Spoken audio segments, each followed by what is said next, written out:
नमस्कार, आप देख रहे हैं ग्रेट जम्मू। मैं पंकज खजूरिया।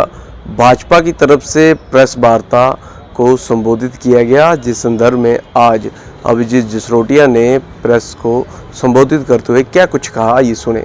इसमें है हमारे सीनियर प्रवक्ता भाई डॉक्टर अभिजीत सिंह जसरोटिया, उनके साथ में है हमारे क्रिश्चियन लीडर अमित जॉर्ज जी। मैं दरख्वास्त करूंगा भाई अभिजीत सिंह जसरोटिया जी से कि वो अपनी बात आपके माध्यम से जनता और सरकार तक पहुंचाए। बहुत बहुत धन्यवाद आपका डॉक्टर प्रदीप जी, हमारे मीडिया इंचार्ज, और हमारे साथ अमित जॉर्ज भी हमारे क्रिश्चियन लीडर हैं जो भारतीय जनता पार्टी के, वो भी इस प्रेस कॉन्फ्रेंस में रहेंगे।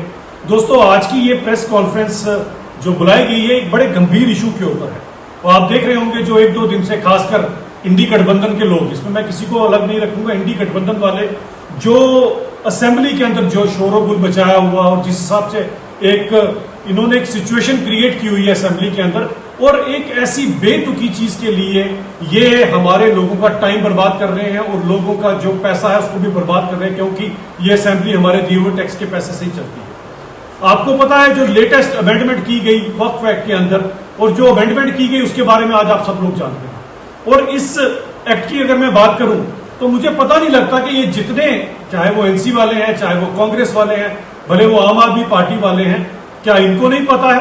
क्या ये अच्छी तरह से नहीं जानते कि भारत देश का संविधान क्या बोलता है? और अगर भारत देश के संविधान के अकॉर्डिंग चले तो ये आर्टिकल 252 ऑफ द कॉन्स्टिट्यूशन, और इसका पैरा 2 क्या कहता है कि जो चीज भी आपकी पार्लियामेंट के अंदर पास हो चुकी है उसके अंदर कोई भी स्टेट असेंबली और यूटी असेंबली वो उसके ऊपर कॉल नहीं ले सकते हैं। That is clear cut written in and article 252 of the constitution supports it. क्या ये जो जितने आज असेंबली में जितने विधायक हैं रूलिंग पार्टी के, क्या इन लोगों को इसके बारे में नहीं पता? क्या ये जानते नहीं? ये अच्छी तरह से जानते हैं, तो फिर ये क्या कर रहे हैं और जानबूझकर ऐसा क्यों कर रहे हैं? इसके पीछे इनकी मंशा क्या है? क्योंकि उसके बाद ये मैटर अब सब जुडिशियस भी हो गया। जब मैटर सब जुडिशियस हो गया तो फिर आपने ये जो हाय तौबा मचाने के लिए और ये जो स्टंट आप कर रहे हैं वहां पर, ये किस लिए कर रहे हैं? क्या आप लोगों को गुमराह कर रहे हैं? अपने वोटर्स को भी गुमराह कर रहे हैं? क्योंकि ये वही वोटर्स हैं जिन्होंने आपको जिताकर असेंबली में भेजा, और इन्हीं वोटर्स के दिए हुए टैक्स के पैसे के साथ आज आप असेंबली में बैठे हो। आपकी जो तनख्वाह भी आती है इन्हीं लोगों के टैक्स से दिए हुए पैसे के साथ आती है। और बड़े दुख के साथ मुझे कहना पड़ता है कि जो इश्यूज है लोगों के लिए, जिसके लिए इन्हें असेंबली में भेजा गया है, उनमें से कोई भी इशू 5-6 महीने से इस सरकार ने अभी तक गंभीरता से नहीं लिया। जिस सरकार ने पहली बार जहमत की मैनिफेस्टो बनाने की और झूठे वादों पे वादे किए, उनमें से एक भी वादा नहीं निभाया। भले वो 200 यूनिट फ्री बिजली का वादा हो, भले वो 1 लाख नौकरियों का वादा हो, भले वो 12 सिलेंडरों का वादा हो। इसीलिए लोगों का ध्यान डिस्ट्रैक्ट करने के लिए, ताकि लोग इनसे एग्जैक्ट मुद्दे ना पूछे, लोग इनसे अपनी सड़क पानी की बात ना करें, लोग इनको अपने बाकी इशू ना बताए, इसीलिए सभी के सभी मिलकर लोगों को गुमराह कर रहे हैं। क्योंकि मैंने आपके सामने आर्टिकल 252 की आपके सामने बात कर दी। अब इनकी ये जो मंशा, मैं ये जरूर कहूंगा कि जितने भी लोग आज असेंबली में इस चीज के ऊपर वहां पर जिसे बर्बाद कर रहे हैं, मैं उनके सभी वोटरों को अपील करना चाहता हूं कि आप इनसे पूछें कि ये ऐसा क्यों कर रहे हैं, और अपने मुद्दे के बारे में पूछें कि हमारा मुद्दा आपने क्या डिस्कस किया कि नहीं किया, जिसके लिए हमने आपको जिताकर वहां पर भेजा है। और बड़ी बात यह आती है कि इनके ऊपर कोई भी लगाम नहीं कसी गई, इनके ऊपर कोई भी अभी तक कोई कार्रवाई नहीं हुई, जबकि इसके अंदर कार्रवाई बनती है। आप काले कपड़े दिखा रहे हैं, आप वो पास हुआ जो हमारे को पार्लियामेंट में पास कर दिया बिल, उसको फाड़ कर फेंक रहे हैं। ये क्या हो रहा है?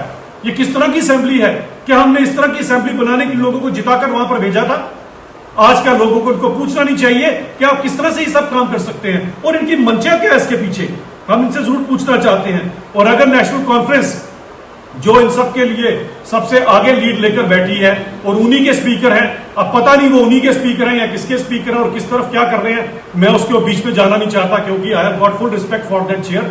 लेकिन अगर स्पीकर साहब को पता है कि ये सब कुछ जो है ये गैर कानूनी है, ये काम कर रहे हैं, तो वो लोग क्यों कर रहे हैं? इनके खिलाफ क्या हमें कार्रवाई नहीं करनी चाहिए? ये पूछना मेरा उनसे बनता है। और मैं इसी चीज की बात पूछना चाहता हूं कि जहां पर नेशनल कॉन्फ्रेंस के मेंबर पार्लियामेंट्स को बोलना चाहिए था, वहां पर तो आपको कोई भी नजर नहीं आया। क्या इनके किसी मेंबर पार्लियामेंट में, लोकसभा में किसी ने भी कोई एक शब्द भी अपने मुंह से निकाला? यानी कि आज आप क्या कर रहे हैं? आज आप एक पब्लिसिटी लेने के लिए, आज आप लोगों को गुमराह करने के लिए जम्मू कश्मीर असेंबली का समय बर्बाद कर रहे हैं। जम्मू कश्मीर असेंबली में और बड़े इश्यूज हैं जो आपको लेकर जाने चाहिए। आपके मेंबर पार्लियामेंट के मुंह में क्या दही जमा था? उस समय बोल रहे थे अगर कोई अपनी बात थी। यानी कि ये बात साफ आती है कि जिस तरह से आपने पहले लोगों को आर्टिकल 370 पर लेकर गुमराह किया, अब आप इस पर भी लोगों को लेकर गुमराह कर रहे हैं, ताकि जो गंभीर इशू हैं जम्मू कश्मीर के लोगों के, आपके वोटर्स के, उनके बारे में लोग आपको ना पूछे। हम आपसे पूछना चाहते हैं कि ये आपने कौन सा समय चुना है इन सब चीजों को करने के लिए। बहरहाल अपनी वैल्यू राय कमेंट सेक्शन में जरूर रखिएगा। देखते रहें greater Jammu. Camera person Amit Singh के साथ मैं पंकज खजूरिया। जय हिंद।